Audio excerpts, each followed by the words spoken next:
Agora que já sabemos como argumentar, qual estrutura se fazer, já sabemos as regras e o que são avaliados em um texto dissertativo, vamos agora imaginar que estamos fazendo o texto por si só. Você pegou o caderno de respostas, caderno da prova, e está lá o tema.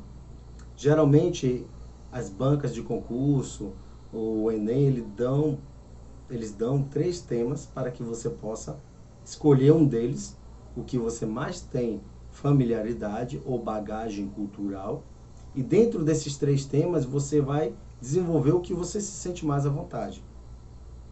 O que eu quero que você faça logo que você pegou os 3 temas? Escolha um dos temas. Não é preciso ler os textos motivacionais. O que são textos motivacionais?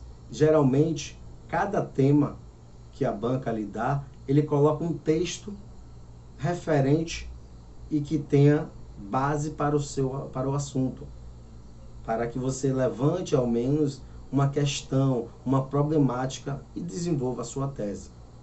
Você não vai precisar ler os 3 textos motivacionais dos 3 temas. Seja objetivo, lembre sempre, seja objetivo. Você vai escolher um dos temas e vai ler somente o texto que tem referência ao seu tema. Você não vai precisar ler os 3, reter informações. Claro que você está fazendo a prova, você tem muita informação, você está respondendo as questões e do nada você parou e vai fazer a redação. A segunda dica, além desta, é você administrar o seu tempo. Eu costumo começar as provas que eu faço com o que eu mais tenho confiança, que é a redação. Então, assim que eu pego o caderno, eu já sei que eu vou ter ali, no máximo, 30 minutos. Acho que em 10 minutos eu faço um texto dissertativo, mas isso é porque eu já tenho a prática. Então, em 30 minutos, geralmente as provas são 4, 5 horas de prova, em 30 minutos eu consigo fazer um texto bom e agenciar minhas ideias. Mas por que eu faço isso? Porque assim que eu peguei o tema, eu fiz um planejamento. E o que é esse planejamento, Ícaro? Você vai pegar o tema e você vai descrever 3 fatores positivos e 3 fatores negativos, como eu já falei nos vídeos anteriores. Logo a partir disso, você vai dizer o que eu quero dizer sobre esse tema. Você vai ser o seu interlocutor. Mas por que isso, Ícaro? Se eu tenho que convencer o interlocutor, se eu tenho que convencer a menina, lembra da última aula? Se eu tenho que convencer a menina a ir para o motel, eu vou fazer as minhas próprias perguntas. Eu vou dialogar comigo.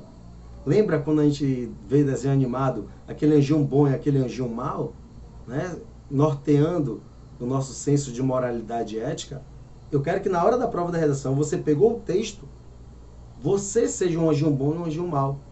Você vai descrever 3 coisas positivas sobre o tema, 3 coisas negativas. Logo, você vai se fazer perguntas para você mesmo respondê-las e poder colocar no texto de uma forma interessante. Por exemplo, em 2012, quando eu fiz a prova da Polícia Militar, o tema da redação, um dos 3 temas, e foi o que eu escolhi, era ressocialização através do esporte. O tema era esse. Lá tinha um texto motivacional explicando que alguns presos estavam praticando futsal nos presídios e que uma dessas equipes, né, formadas por detentos, tinha conseguido um nível a ponto de participar de uma competição estadual. Acho que foi no Mato Grosso, eu não me recordo muito, mas a temática era essa, que os presos tinham 1 hora a mais, além do banho de sol, para a prática esportiva, e que essa prática esportiva rendeu bons frutos para a equipe que tinha conseguido essa vaga. Logo, o tema é ressocialização através do esporte. Eu virei o interlocutor de mim mesmo E dentro desse tema eu fiz a pergunta: a cadeia, o sistema prisional brasileiro, realmente tem a capacidade de fazer a ressocialização? Quando eu fiz essa pergunta, foi que nasceu a ideia do texto. Você consegue compreender que é um momento onde você vai ter que debater com o tema? Eu, que pratico esportes, né, luta MMA, faço jiu-jitsu, pratico karatê, amo karatê, eu logo amei esse tema. Mas eu sei dos benefícios que o esporte pratica para o corpo e para a mente. Então, eu sei quais argumentos eu irei defender para que a ressocialização venha através do esporte. Ou seja, é uma bagagem cultural minha. É claro que você pode não ter o mesmo tipo de bagagem, mas pode usar outra abordagem. Então, recapitulando, a dica que eu quero que você faça é, quando pegar o tema, você mesmo faça uma pergunta para o tema. Ressocialização através do esporte. O sistema prisional brasileiro realmente é capaz de ressocializar? A partir disso, você já entra na definição que eu te dei. 3 prós, 3 contras. Você definiu aqui, você planejou. Você pega a folha de caderno e coloca lá 3 fatores positivos, 3 fatores negativos.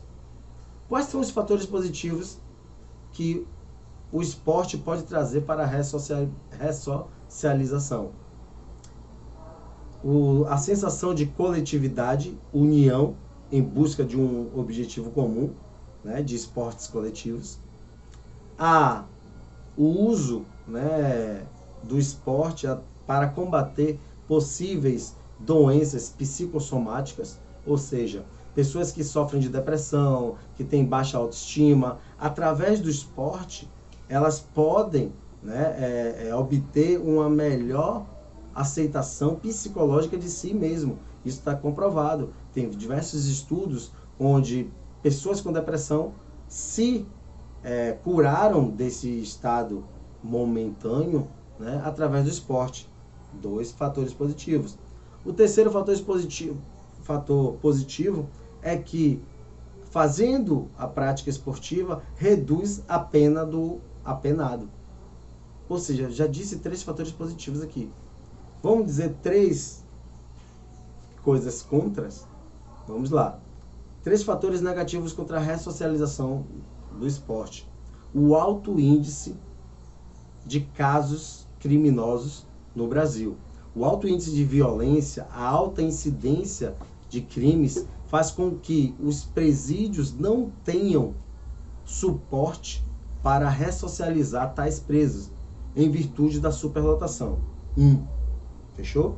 Fechou. 2. O sistema judiciário não permite que o preso passe mais tempo dentro da cadeia. O sistema prisional, o judiciário hoje, ele entrou numa era marxista, ao qual ele acaba passando a mão pela cabeça dos criminosos. Então não há nem tempo para que o Estado possa pegar esse indivíduo que cometeu um crime e ressocializar. Pois ele vai preso hoje, eu falo até um pouco da minha prática, da minha atividade profissional, algo suspeito, criminoso, eu peguei o em flagrante, levei-o na delegacia e muitas vezes ele sai primeiro do que o próprio agente policial. Então, o segundo fator negativo é que o Estado talvez não tenha nem tempo para praticar, a grosso modo, a ressocialização. Terceiro, não há crença do Estado brasileiro, nem incentivo orçamentário na prática da ressocialização, seja ela através de políticas públicas voltadas para a ciência social, serviço social, acompanhamento psicológico, onde eles podem mudar a mente do apenado. Então, olha que onda. Eu tenho 3 fatores positivos, 3 fatores negativos. Eu fiz a pergunta principal ao tema. O que é que falta? Eu pegar todas essas ideias, colocar no papel, na nossa estrutura 5, 6, 30. Fechou? Então, sobre essa parte da nossa aula, eu quero que você entenda. Você pegou o caderno de provas, pegou o tema, você vai ter que fazer a sua pergunta sobre o tema, ler o texto motivacional que a prova dá, fazer 3 fatores positivos, 3 fatores negativos. Dentro disso, você vai fazer uma seleção do que você quer usar para argumentar e convencer o interlocutor, convencer a menina a ir ao motel.